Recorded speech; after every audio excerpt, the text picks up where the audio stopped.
शिकारपुर शहर जे स्टोरगंज थाणे जी हद शिकारपुर जेकाबाद बाईपास से हथियारबंदनि जंज मथां हथियारनि जा मुंहं खोले छॾिया। गोलियूं लॻण सबबि घोटु, संदसि मासूम भाउ ऐं ड्राइवर मारिजी विया।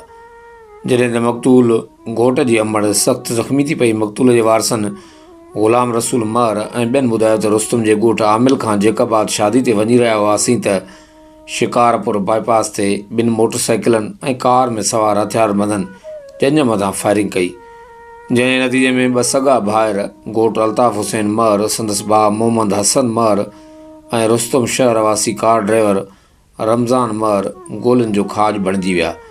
जॾहिं त घोट जी अमड़ शबीरा ख़ातून ऐं हिकु ॿी औरत ज़ख़्मी थी पई। वाक़े बाद हथियारबंद फायरिंग कंदा फ़रार थी विया। मक़तूल जे वारसनि दायो त असांजी कंहिंसां बि का दुश्मनी न रही आहे। असां पढ़ियल लिखियल ख़ानदान सां वास्तो रखूं था, उन हूंदे असांखे टारगेट करे ज़ुल्म कयो वियो आहे। ॼञ घोट औरतुनि ऐं ॿारनि मथां फायरिंग कई वई। जहिड़े वारनि सां जहिड़ो थींदो आहे, असांजे नौजवान खे बि बेगुनाह क़तल कयो वियो। हुननि घुर कई त असां सां इंसाफ़ कयो वञे। उन वाक़े बाद मक़तूल घोट नींगर ऐं नौजवान ड्राइवर जो लाश ज़रूरी कार्रवाई बाद वारसनि हवाले कयो वियो, जेके ज़ारूं क़तार रोईंदा पिटींदा दाईंदा ॻोठु आमिल खणाए विया। स्टोरगंज पुलिस मुताबिक़ वाक़ियो जतोई महर तकरार तां पेश आयो आहे। जवाबदारनि जी गिरफ़्तारी लाइ कार्रवाई कंदासीं। मक़तूल धुर सां इंसाफ़ थींदो। आख़िरी इतलाउनि ताईं वाक़िए जो केस दाख़िल न थी सघियो हो।